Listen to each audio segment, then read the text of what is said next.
중국의 부상과 중국 해군의 팽창으로 동북아시아의 균형이 점점 깨지고 있는 현재, 마치 과거 거남 경쟁 시대로 회귀한 것과 같이 각국은 전투함 건조에 열을 올리고 있는 중이다. 현재까지는 중국의 승리로 돌아가고 있다. 마치 2차 대전 때 미국처럼 중국은 높은 생산력을 바탕으로 군함을 풀빵 찍어내듯 찍어내고 있다. 그 결과 중국 해군의 총 톤수는 이미 한국과 일본을 합친 규모보다 더 커졌다. 아시아에서 가장 큰 해상 전력이라고 자부하던 해자대는 더 이상 아시아에서 가장 큰 해상 전력 집단이 아니게 되었다. 하지만 겉으로 보이는 게 다가 아니다. 비록 체급은 중국에게 밀려 규모에서 밀리고 있지만 질적 성숙도는 여전히 일본 해자대가 앞서고 있기 때문이다. 바로 타이게이급 잠수함처럼 말이다.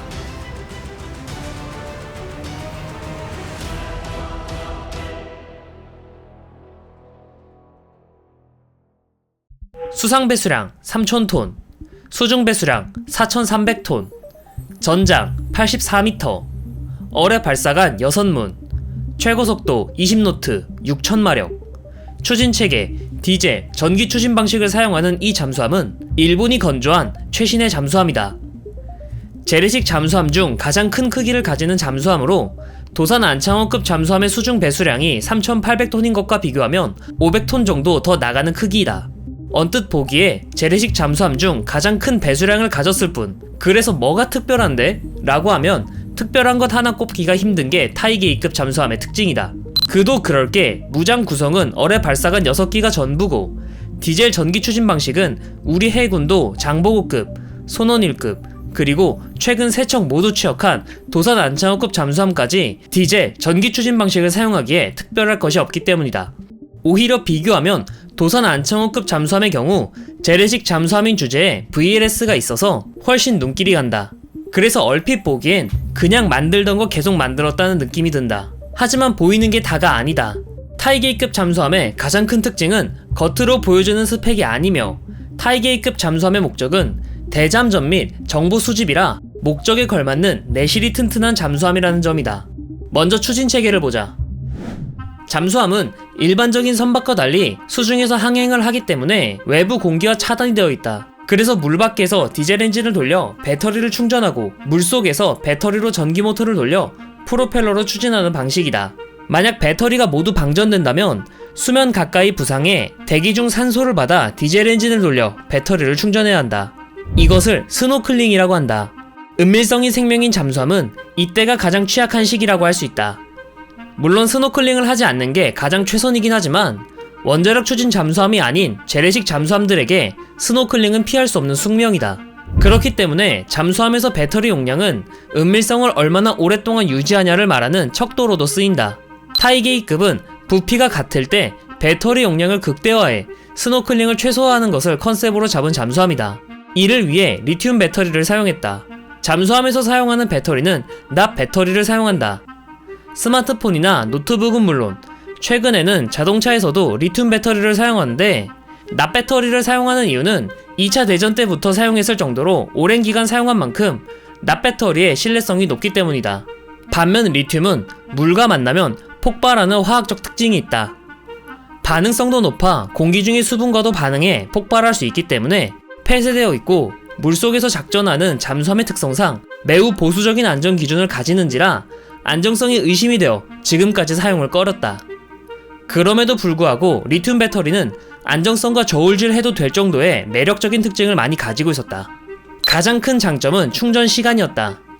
기존 납 배터리는 완전 방전된 상태에서 80에서 85% 정도까지 충전 시간은 8시간이며 이후 완속으로 완충까지 4시간의 시간이 소요된다. 반면 리튬이온 배터리는 97%까지 약 6시간이 소요되며 이후 완충까지는 15분이 소요된다. 앞서 말했듯 잠수함은 스노클링을 할 때가 가장 취약한 시기라고 언급했는데, 스노클링 시간이 절반가량 줄어들었다는 건 그만큼 잠수함이 은밀해진다는 것을 의미한다. 또한 납 배터리에 비해 리튬 배터리는 에너지 밀도가 높아 같은 부피일 때 3배 더 많은 에너지를 충전할 수 있다. 리튬 배터리 또한 안정성이 꾸준히 높아졌는데, 국내 기준으로 말하면 삼성 SDI에서 개발한 리튬 배터리의 경우 배터리 팩을 1시간 이상 연소시키고 60분 이상 배터리를 바닷물에 침수시켰는데도 폭발하지 않으며 안정성을 입증하였다. 최초의 리튬 배터리 잠수함은 오류부터다. 원래 소류급 잠수함의 11번함인데 기존에 사용하던 납배터리와 스털링 AIP를 드러내고 대신 리튬 배터리만 탑재한 잠수함이다. 이후 12번함 토류까지 건조하였는데 AIP를 장비하지 않았는데도 불구하고 기존 소류급과 비교해 성능 차이가 많이 나서 사실상 오류와 토류는 따로 분류를 해야 할 정도라고 한다. 타이게이급은 오류와 토류에서 얻은 데이터를 바탕으로 리튬 배터리에 최적화된 함 설계를 가진 잠수함이다. 배터리는 잠수함에서 가장 무거운 부분 중 하나라서 일종의 무게추 역할도 수행한다. 하지만 리튬 배터리는 납배터리에 비해 가볍기 때문에 납배터리를 상정하고 설계한 소류급 잠수함으로는 리튬 배터리의 활용을 100% 하기 어려웠기에 리튬 배터리에 맞는 새로운 설계가 필요했던 거다. 현재까지 알려진 정보에 의하면 타이게이급 잠수함은 5노트의 속도로 최대 30일 가까이 잠항할 수 있는 능력을 갖추었다. 물론 이건 어디까지나 5노트로 제한했을 시에 작전 일수가 그 정도라는 뜻이지 최고 속도인 20노트로 잠행을 한다면 타이게이급 잠수함도 6시간 이상 잠행하지는 못한다. 하지만 기존 납배터리를 사용하는 잠수함의 경우 아무리 길어봐야 2시간 정도밖에 최고 속도를 유지하지 못하기에 정치적 문제로 원자력 추진 잠수함을 가지지 못하는 나라에게 대안책이 될 수 있을 정도다. 잠수함의 선체는 운동성은 물론 정숙성에도 중요한 영향을 미친다. 선의 성능에 결정적인 영향을 미치는 조타는 소류급과 마찬가지로 X형타를 사용했다. 수중에서 3차원으로 움직이는 잠수함의 특성상 좌우 선회를 맞는 수직타와 상하 조절을 하는 수평타로 구성되어 있다. 이를 십자형타라고 한다. 하지만 수중에서 민첩한 기동을 하기 위해 더 큰 타효가 필요했기에 최근에 건조되는 잠수함들은 십자형보다 효율이 좋은 X형타를 사용하는 것으로 바뀌었다. 정숙성을 최우선으로 생각하는 해자대답게 타이게이는 선체 외부부터 설계까지 정숙성에 초점을 맞추었다. 먼저 선체 외부에는 흡음 타일을 붙여 소리를 흡수할 수 있다. 또한 플로팅 덱이라는 건조 기술로 소음과 진동을 최소화했다. 플로팅 덱이란 외부 선체와 압력 선체 사이를 고무 같은 유연한 댐퍼가 지지해서 마치 압력 선체가 외부 선체 안에 띄운 듯한 구조를 말한다. 이렇게 하면 소음을 최소화하면서 은밀성이 높아지고 소나의 효율도 높일 수 있다. 이어서 소나를 알아보자. 타이게이급의 소나는 말구평 소나를 사용했다. 기존 소나는 원통형 소나나 구형 소나인데 원통형 소나의 경우 가격이 저렴하지만 소리의 방위만 특정할 수 있을 뿐 고각을 알 수가 없다는 단점이 있다. 반면 구형 소나의 경우 방위와 고각을 모두 할 수 있지만 부피를 너무 많이 차지해 어뢰 발사관을 장비하기가 힘들다. 말구평 소나는 구형 소나의 단점을 개선한 소나로 선체 외형을 따라 이어지는 형태이기에 같은 무게일 경우 구형 소나보다 함내 공간을 효율적으로 사용할 수 있다. 또한 상대적으로 긴 소나 배열을 가지고 있어서 저주파 탐지 성능이 향상된다. 주파수가 낮을수록 더 멀리까지 도달하는 특징을 가지기에 저주파 탐지 성능이 향상된다는 건 탐지 범위 자체가 늘어나는 효과를 낳는다. 측면에는 측면 배열 소나와 거리 측정기, 선미에는 예인 소나를 갖추고 있다. 마스트의 잠망경은 비관통형 잠망경을 채용했다. 우리가 흔히 생각하는 잠망경은 반사식 잠망경으로 잠망경을 올려 물 밖을 관찰하는 이미지를 많이 떠올릴 거다. 이를 위해서는 잠망경은 위아래로 움직여야 하며 잠망경을 내리면 마스트 끝에서 압력 선체까지 관통한다. 타이게이급은 비관통형 잠망경을 갖추었다. 비관통형 잠망경은 전통적인 잠망경을 사용하는 게 아닌 디지털 카메라를 잠망경으로 사용한 것으로 잠망경이 압력 선체 내부로 관통하지 않고 마스터에만 있을 뿐이다. 소류급 잠수함에서는 수색용 잠망경에 한해서만 비관통형 잠망경을 택했지만 타이게이급으로 넘어와서 수색용, 공격용 모두 비관통형 잠망경을 갖추었다. 장점은 다음과 같다. 첫째로 선체 강도를 확보할 수 있다. 기존 관통형 잠망경의 경우 마스트에서 선체까지 관통하기에 수밀 구조가 중요했고 제대로 밀폐되지 않으면 물이 새었다. 하지만 비관통형 잠망경은 그럴 필요가 없기에 압력 선체를 더 튼튼하게 만들 수 있다. 둘째로 승조원 기량에 덜 의존할 수 있다. 반사식 잠망경은 잠망경으로 보는 사람의 식별 능력에만 의존할 수밖에 없지만 비관통형 잠망경은 디지털 방식이기에 전투 정보실 내에 모든 모니터로 볼 수 있으며 녹화 또한 가능하기에 상황 인식 능력이 보다 향상되었다. 셋째로 잠망경이 내려오지 않으니 전투 정보실의 공간을 보다 더 넓게 사용할 수 있다. 또한 전투 정보실의 위치도 자유롭게 설계할 수 있다. 극단적으로 말하면 무장실 바로 뒤에도 엔진룸 바로 앞에 있어도 아무런 문제가 되지 않기에 보다 더 효율적으로 잠수함 설계를 할 수 있다. 그렇다면 무장은 어떨까? 무장의 경우 어뢰 발사관 6문이 전부이다. 6문의 발사관에는 하푼 대함미사일, 기뢰, 18식 중어뢰 등을 사용할 수 있다. 이 중 18식 중어뢰는 타이게이급 잠수함부터 사용하기 시작한 어뢰로 어뢰 기만기 등에 잘 속지 않는 최신 음향 센서를 가지고 있다. 어뢰 추진 방식은 흔히 생각하는 방식과 다른데 배터리로 구동되는 범상어 어뢰와는 달리 산소와 산화제를 가스터빈에 연소시켜 추진하는 방식을 사용한다. 전투체계도 발전이 돋보인다. 전투 정보실에는 다양한 콘솔이 있다. 콘솔은 함내 무장이나 소나, 레이더 등을 관리하는 임무 컴퓨터를 말하는데 지금까지 콘솔들은 각각이 따로 소프트웨어를 가지고 있었다. 그래서 소나는 음향 탐지 콘솔을 사용해야 하며 무장은 무장 콘솔을 사용해야 했다. 타이게이급에서는 오픈 아키텍처를 사용해 마치 스마트폰처럼 소프트웨어를 업그레이드 할 수 있으며 하나의 콘솔에서 모든 임무를 수행할 수 있다. 예를 들어 임무 중 콘솔 하나가 망가지더라도 다른 콘솔에서 해당 임무를 수행할 수 있다는 뜻이다. 이처럼 타이게이급 잠수함은 탐지 능력과 정숙성, 상황 인식 능력 등 화려한 스펙보다는 잠수함으로서 임무를 수행하기 위한 내실을 다졌다고 평가할 수 있다.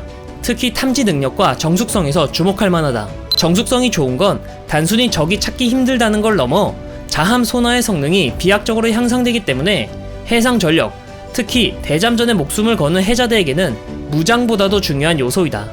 타이게이급 잠수함은 지금까지 나온 잠수함 중 가장 정숙하다고 평가받으며 항시 전투 체계를 유지하기 위해 70명의 승조원이 3교대로 돌아가며 임무를 수행하고 있다. 더군다나 디젤 전기 추진이라는 아주 심플한 체계를 가지고 있기에 AIP 추진 체계를 추가로 가지고 있는 도산 안창호급에 비해 추진 계통의 부피도 작아 그만큼 승무원 거주 공간을 확보할 수가 있어 거주성 면에서도 우리보다 쾌적할 것으로 추측된다.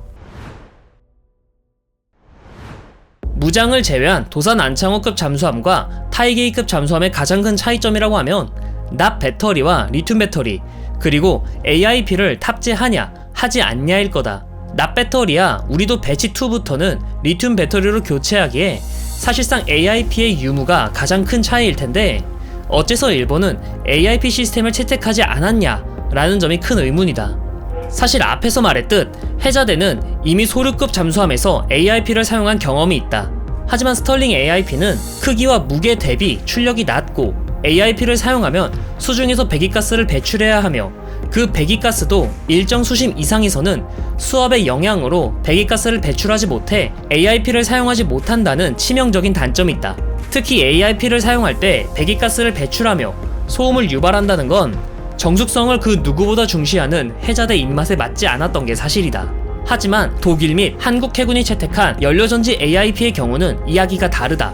연료전지 AIP는 산소와 수소를 반응시켜 전기와 물을 얻는 방식이라 스털링 AIP처럼 배기가스를 배출하지 않아 소음이 없고 부산물로 나오는 물은 함내 식수 등으로 사용할 수 있다. 또한 연료전지 AIP의 열 효율은 70% 정도로 매우 높아서 리튬 배터리를 사용한 타이게이급 잠수함과 도산 안창호함은 거의 동일한 수중 작전이 가능하다. 여기에 배치 2부터는 우리 해군도 리튬 배터리를 사용하기에 타이게이급보다 더 긴 수중 작전이 가능하니 타이게이급의 장점이 많이 희석된다. 추측이지만 함 설계 및 정비, 유지의 까다로움 때문이라고 생각한다. 연료전지 AIP의 특성상 산소와 수소 저장 합금을 적재해야 하는데 덕분에 설계를 할 때 설계 난이도가 올라갈 수밖에 없다. 손원 1급 잠수함이 한때 결함에 시달린 이유는 방산비례의 영향도 있지만 214급 잠수함 자체가 산소 탱크와 수소 저장 합금 장치를 추가하면서 발생한 문제점을 해결하지 못해서 일어난 문제라는 건 공공연한 비밀이다. 설령 설계상 문제를 최소화한다고 해도 액체 산소는 관리하기가 여간 까다로운 물건이 아니다. 이건 그 어떤 해군보다 해자대가 잘 알고 있다. 전신인 일본 해군이 산소오래 관리 잘못했다가 유폭 나서 귀중한 순양함 및 구축함을 한두 척 날려먹은 게 아니기 때문이다. 게다가 아무리 안정성을 확보한 리튬 배터리라고 해도 리튬은 물과 반응하면 폭발하는 성질은 변함이 없어 잠재적 위험 요소이다. 그렇다면 도산 안창호급 잠수함과 타이게이급 잠수함 중 어느 쪽이 더 우수한 잠수함일까? 사실 이건 두 잠수함의 컨셉과 목적이 아예 다르기 때문에 판단할 수가 없다. 도산 안창호급의 경우 SSBN에서 컨셉을 가져와 대북 억제의 목적으로 운영 중이며 그 목적에 충실하기 위해 VLS를 장비하였다. 반면 타이게이급은 SSN에서 컨셉을 가져와 적 잠수함을 찾는 대잠전이나 수준 높은 소나로 정보 수집을 목적으로 사용 중이며 그래서 그 무엇보다 정숙성과 안정적인 작전을 최우선으로 생각하였다. 그렇기에 이 둘은 상호 보완적인 관계라고 볼 수 있다. 실제로 미 해군과 중국 해군은 이 둘을 함께 운영하며 상호 보완적인 용도로 사용 중이라고 한다. 굳이 얘기하자면 도산 안창호급과 타이게이급을 비교하는 시도 자체가 한국 해군이 그만큼 성장했다는 의미라고 생각한다. 비관통형 잠망경, 선진적인 전투체계 등은 도산 안창호급에서도 국내의 방산업체를 통해 기술을 도입 및 적용했으며 VLS를 장비해 타이게이급과는 달리 전략적 억제력도 발휘할 수 있기 때문이다. 또한 미래 잠수함의 트렌드가 점점 VLS가 중요해지고 있는데 이는 미래의 대함 초계기의 위협에 저항할 수 있는 잠대공 미사일 발사 플랫폼으로서 최적화된 구조를 가지고 있기 때문이다. 물론 그렇다고 해서 장점만 있진 않다. 정숙성과 음탐 체계, 승무원을 고려한 설계 및 인사 관리 등 내실이 부족한 건 우리 해군의 아킬레스건 중 하나이다. 예를 들면 안창호급은 50명의 승무원으로 임무를 수행 중이며 타이게이급에 비해 배수량도 적은데 VLS를 장비했기에 타이게이급 잠수함에 비해 업무가 많으면 많았지 결코 적지는 않다. 근무 인원이 같다는 전제하에 단순 비교해보면 70명의 인원으로 3교대 임무를 돌린다면 안창호급은 임무 수행을 위해 2교대로 임무 수행을 한다는 뜻이므로 승무원들의 피로도 관리 차원에서 악영향일 수밖에 없다. 또한 잠수함 정숙성과 관련해서는 해자대가 사활을 걸고 연구한 영역이며 소음 1dB를 낮추기 위해 몇십억씩 투자하며 R&D 예산을 투입하는 해자대 앞에서 국내 역량만으로 해자대 수준의 정숙성을 따라잡기는 아마 힘들 것이다. 타이게이급 잠수함은 7척이 건조 예정되어 있으며 현재 4번함 라이게이까지 건조되었다. 1번 함은 시험함으로 전환되었는데 아마 타이게이급 잠수함 및 이후에 등장할 차세대 잠수함을 위한 전술 교리 확보를 위한 목적으로 추정된다. 타이게이급 잠수함은 얼핏 보면 그렇게 특별해 보이진 않지만 뛰어난 정숙성과 신뢰성, 선진적인 전투 체계 및 우수한 소나 등 알토란처럼 내실이 꽉 찬 잠수함이라고 평가할 수 있다. 우리는 때로 너무 외부의 시선에 신경 쓰는 경우가 있다. 물론 외부 시선을 무시할 수는 없겠지만 내실이 다져지지 않는다면 말짱 도루묵일 거다. 타이게이급 잠수함은 때로는 외부의 시선은 신경 쓰지 말고 내실을 다지라는 그런 교훈을 주는 잠수함이라고 생각한다.